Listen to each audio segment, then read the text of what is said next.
2 Thessalonians chapter 2 verse 11 says, and for this reason, God will send them strong delusion that they should believe the lie. Hello, delusion. They should believe the lie. Hello? Are you with me? You should believe the lie. Delusion. Believe the lie that salvation is in works. Delusion.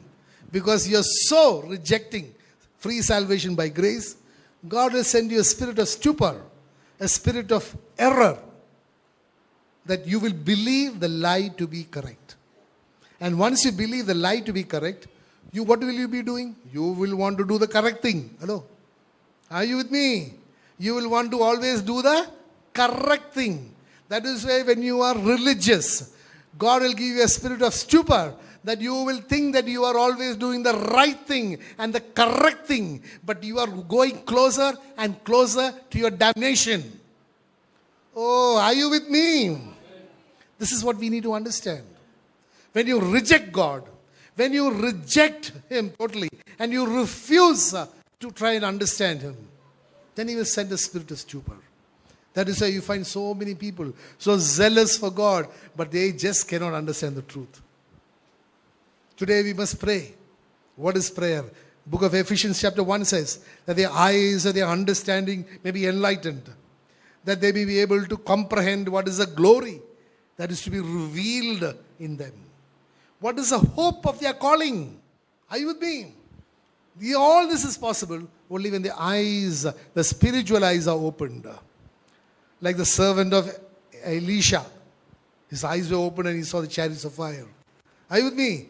So today we need to see God's presence, God's truth in our lives only if our spiritual eyes are opened. Today we need to pray for the church, leaders and members of the church, the traditional churches, that their eyes of their understanding would be enlightened, so that they can see and understand what is the hope of the calling that Jesus has given for each one of them.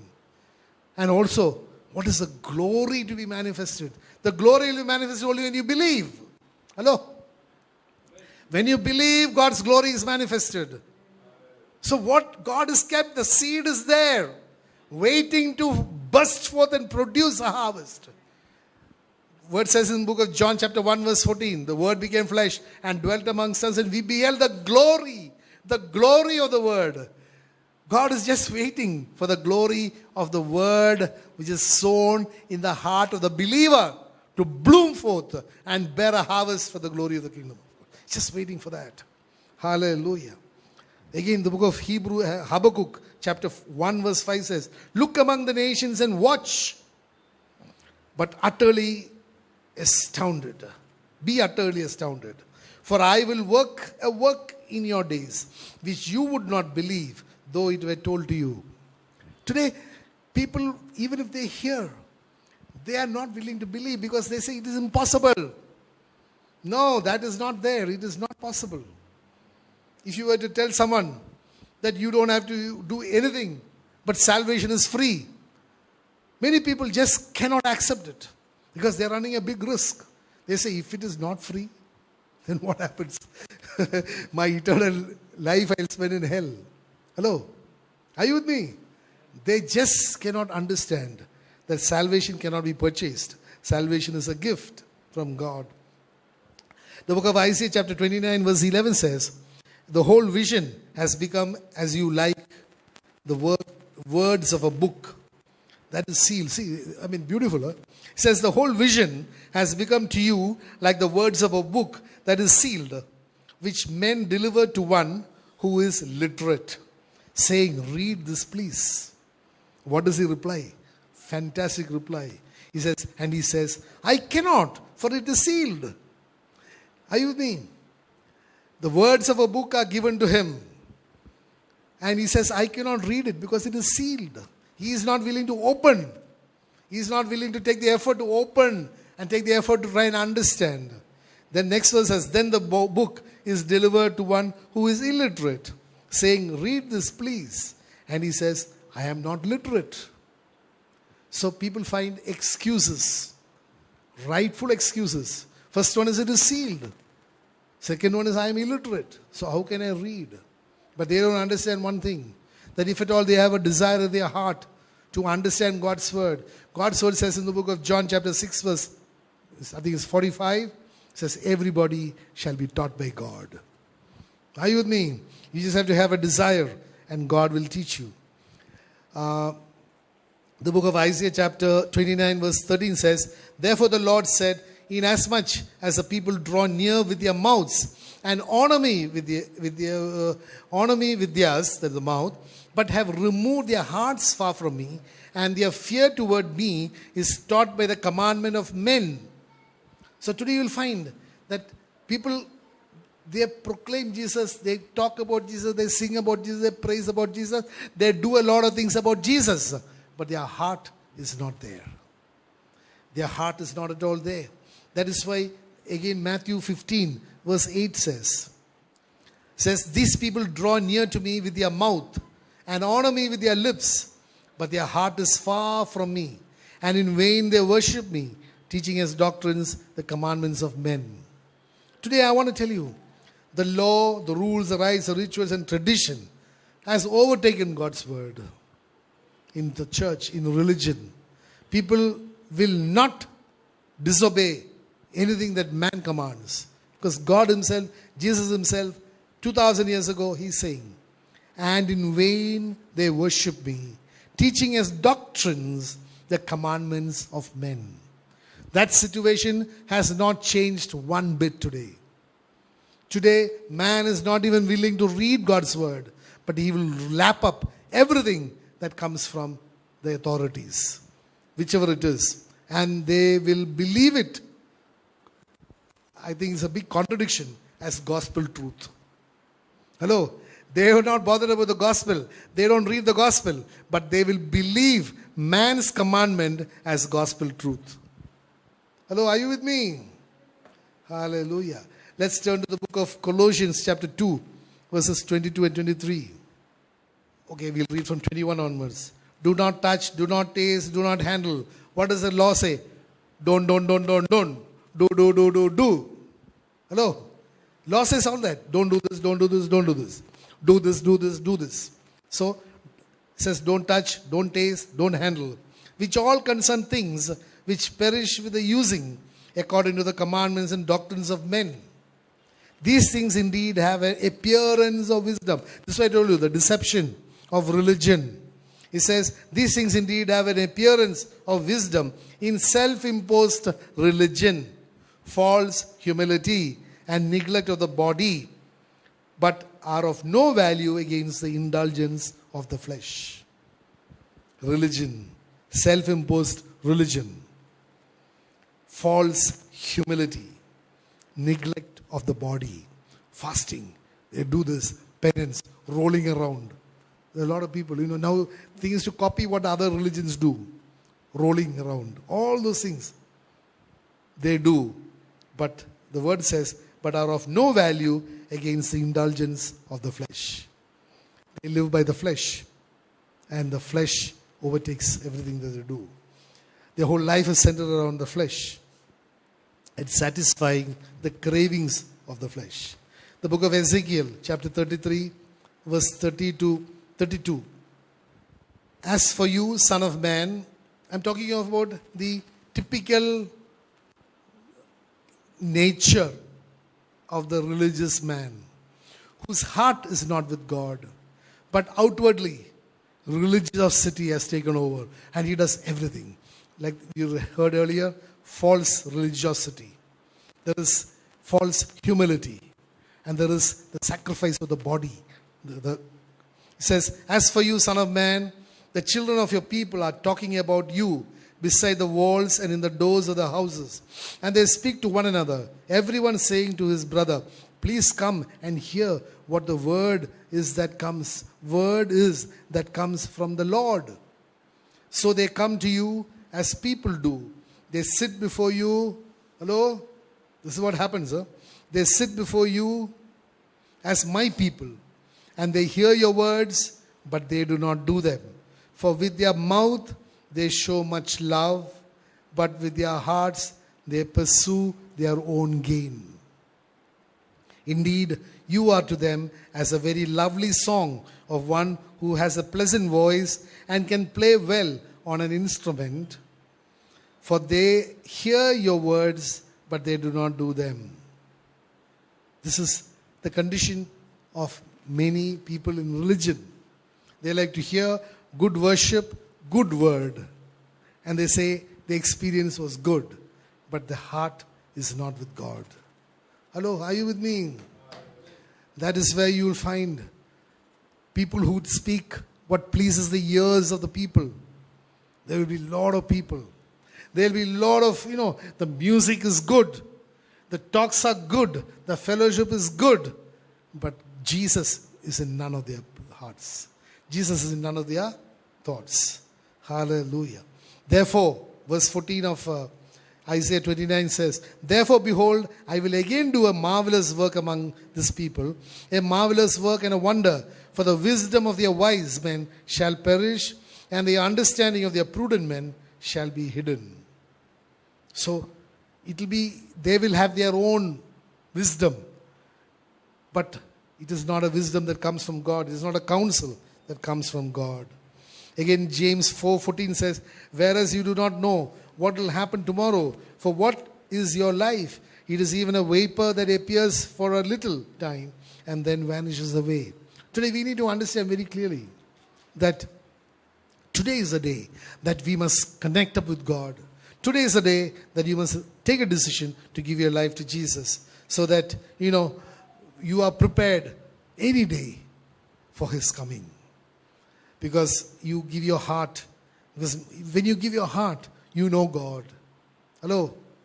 There's a person here who is given the heart. Let's read Isaiah 1:3. He says, the ox knows its owner. The ox has given his heart to the owner. That's the Lord. And the donkey is master's crib. But Israel does not know. My people do not consider. See, even animals give their heart. Dogs, they love their masters. Hello? Are you with me? Cats, they love their masters. The donkey knows its crib. But God is so burdened with this fact that Israel does not know its God. Today we need to connect with God. We need to understand that God is everything for us. The book of Isaiah chapter 6 verse 9 says, and He said, go and tell this people, keep on hearing but do not understand. Keep on seeing but do not perceive. So this is what God's mind is, You keep on doing it but you don't understand. After some time you get so fed up of His children, that they just don't want to understand Him. Hallelujah. Again, Isaiah 28 verse 13 says, but the word of the Lord was to them precept upon precept, precept upon precept, line upon line, line upon line. They read, they are Bible scholars. Hello? They are PhD in Bible theology. It says, but the word of the Lord was to them precept upon precept, precept upon precept, line upon line, line upon line, here a little, there a little. Hello? Experts. But what happens? That they might go and fall backward and be broken and be snared and be caught. All this intellectual knowledge. They're able to explain even one word, how many dimensions it has. I like that pastor from Alapi who once said, I don't know on that the sacrificial table in the altar in the middle, they have the laver and all that. I really don't know what all was there. I really don't know. But one thing I know, that salvation is only in the name of Jesus. Many people come and say that this thing had got 5 toes and each toe was signifying one. Hello? That something was done this way because it is this. They give so much of theological, maybe it is imagination. So he had honesty to confess that, look, I don't know anything about that. But I know one thing, that salvation is in the name of Jesus Christ. Today believers need to be focused. Hello? Are you with me? Because it is not the number of toes on the carved claw of this thing or whatever it is that saves you. I will dare say, even how many lampstands, how many candles are burning on that? That knowledge is good. But that is not what saves you. What saves you is Jesus Christ of Nazareth. If you do not know Him, all other knowledge is of no use. Are you with me? So today, as a believer, we need to focus. What saves me? First attain that and then seek all the other things. Like the word says in the book of Matthew chapter 6 verse 33. Seek ye first the kingdom of God and His righteousness. And all the other things that you want, all the other knowledge, all the other interpretations will be added unto you. But seek and know your Master, your Lord. That is the most important thing. As believers, we need to follow. Otherwise, what happens is, Jesus, who's a Savior, can be also the person who will judge you. Word says very clearly in the book of Matthew chapter 21 verse 44. He says, and whoever falls on this stone will be broken, but on whomsoever it falls, it will grind him to powder. They're talking of two falling. Let's read a little earlier, 42 onwards. Jesus said to them, have you never read in the scripture, the stone which the builders rejected has become the chief cornerstone. This was the Lord's doing, and it is marvelous in our eyes. See, I often wonder. This is Jesus, this is quotation from the old covenant scriptures. It says, the stone which the builders rejected has become the chief cornerstone. Okay, that is talking about Jesus. Then it says, this was the Lord's doing, and it was marvelous in our eyes. What is the Lord's doing? That the chief cornerstone, Jesus. He's Jesus, the cornerstone. He is everything for us. But nowadays people use this for weddings. Hello, on wedding invitations you will find this. This was the Lord's doing, and it was marvelous in our sight, in our eyes. Hello, have you seen that? No, it is not the husband, that boy and girl coming together. Definitely it is the Lord's doing. Definitely it is marvelous. But I feel the quotation is totally out of place. If you take from the scripture, it says that Jesus Christ was given as a chief cornerstone. And that Jesus is the very fact that the Lord gave him as a chief cornerstone is marvelous in our eyes. Are you with me? Therefore, I say to you, the kingdom of God will be taken from you and given to a nation bearing the fruits of it. And whoever falls on this stone will be broken, but on whomever it falls, it will grind him to powder. You have an option, my dear brother, my sister, to fall at the feet of Jesus. You will be broken, you will be rebuilt. God says, I will break you and I will build you. Are you with me? But if you refuse to be broken, if you refuse to fall at the feet of Jesus, then that stone, very stone, is going to fall on you and it will crush you. Hello, are you with me? Amen. So today you have an option. That is why he says, every knee shall bow before Jesus. It is the option, exercise the option to fall at the feet of Jesus and repent and accept him as the Lord and Master. If you don't do that, that very stone will fall on you and will crush you. That will be your judgment. Are you with me? Hallelujah. Again, 2 Corinthians chapter 2 verse 16 says, again, two things. I want to tell you, same thing has got two effects depending upon how you approach that thing. Are you with me? Now you heard about the stone. Let's turn to 2 Corinthians chapter 2 verse 16. He says, to the one we are the aroma of death leading to death, and to the other the aroma of life leading to life. The word of God. If you accept Jesus, if you accept God's word, that is the aroma of life leading to life. If you reject Jesus, that is the aroma of your condemnation. Are you with me? The same Jesus. Because God very clearly says, I am not going to judge you, but it is the words that I spoke to you that are going to judge you. You have either the option to accept his word and enter into eternal life. You have the other option to reject his word and to be condemned. If you do accept his word, you'll be able to say, there is therefore now no condemnation for me. Are you with me? But if you reject His word, that very word itself will condemn you. Same word, aroma of life, aroma of death. Who chooses? Who chooses? I choose. God has given me free will to choose. Whether I want God's word to be the aroma of my life, or you want the same word which I reject, I doubt, I don't agree with, and it becomes the aroma of my death. Hallelujah. Again, I'm giving you these comparisons. God is a just God. A God has given you free will. I'm telling you, free will, He will never ever take from you. And I dare say, God has authority over everything except your free will. Because He gave it to you, He will never take it back.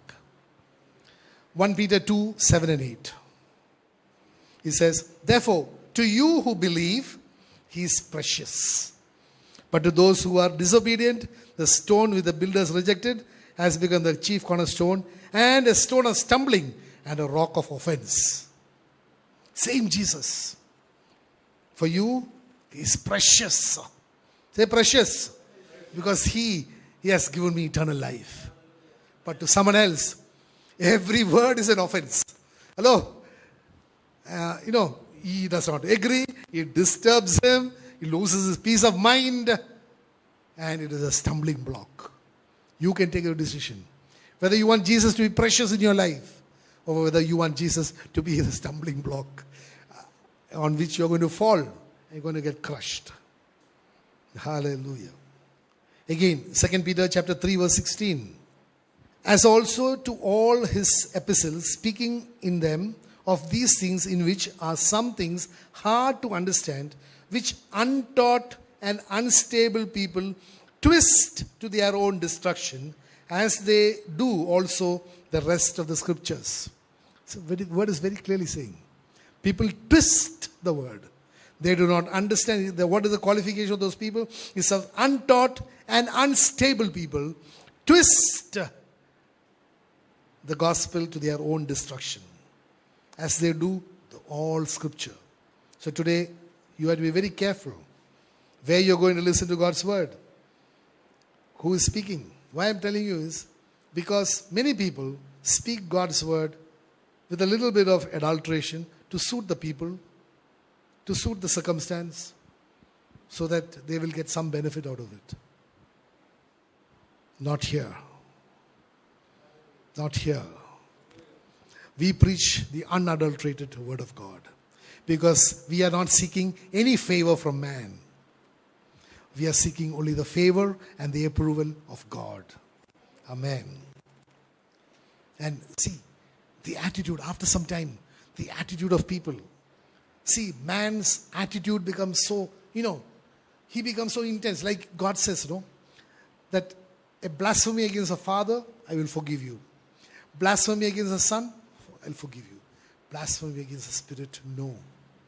One often thinks whether the Spirit is much more senior or more important than the Father. No, it is a Spirit who convicts you. Are you with me? It's a Spirit who convicts you. Now, if you blaspheme against the Spirit, you become so, out of tune with the conviction of the Holy Spirit that you don't repent. If you don't repent, there is no forgiveness. If there is no forgiveness, there is no justification. If there is no justification, there is only condemnation. Are you with me? This we need to understand. So see the attitude of the people mentioned in Isaiah 28:15. Because you have said, we have made a covenant with death, and with Sheol we are in agreement. When the overflowing scourge passes through, it will not come to us. For we have made lies our refuge, and under falsehood we have hidden ourselves. Can you see the attitude of the people? What will happen to them? They will deserve, they will get everything they said they have. Sheol will be their resting place. They have made a covenant with lies. Yes, the devil will be their father. Hello? And what else? I don't know what else to say. But I want to tell you, God has called each one of us. God has called each one of us from where? This is something which you need to understand. They said we had made an agreement with what? If you read Amos 2, 4 and 5. The book of Amos chapter 2 verses 4 and 5. For 3 transgressions of Judah and for 4, I will not turn away its punishment, because they have despised the law of the Lord. His commandments, they have not kept his commandments. One is despised. That's not kept his commandment. Their lies lead them astray. Lies which their fathers followed. Lies which their fathers followed. What are those lies called? Any name for that? Tradition. Tradition. I think there's fiddler on the roof, no? Tradition. Tradition. Fiddler on the roof. How many of you have seen fiddler on the roof? Tradition. But I will send a fire upon Judah, and it shall devour the palaces of Jerusalem. Tradition. I want to tell you, tradition is one thing from which Jesus redeemed you. Jesus never came and redeemed you from adultery. Listen to me. He never redeemed you from robbery. He never redeemed you from murder. But he redeemed you from the source of all sin. Like Saddam Hussein would have said, the mother of all wars. He called that war, no? The mother of all wars. So he redeemed you from the mother of all sins. The mother of all sins. If at all there is something like that, is tradition. Let's read the word in the book of Peter. 1 Peter chapter 1, 18 and 19. We need to understand how dangerous tradition is. Tradition is the root of all sin. Even the love of money is tradition. Why? Because my grandfather was rich, I have to be rich like him. So I will kill, steal, or what? Beg, borrow something, or kill, steal, or whatever it is. I will become rich by hook or by crook. Hello?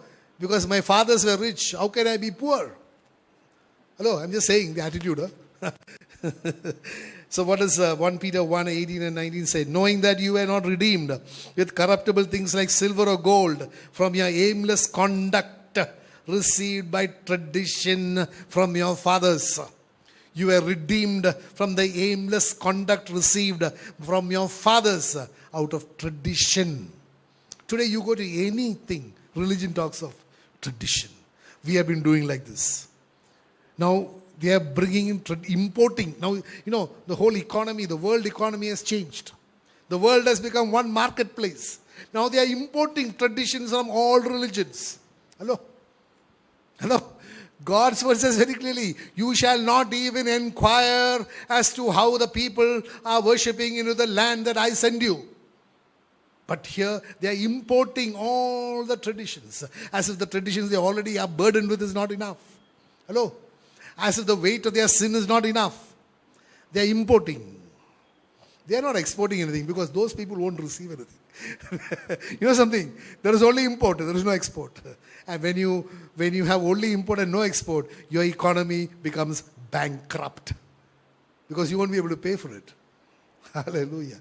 So, it is a tradition from which God has redeemed us.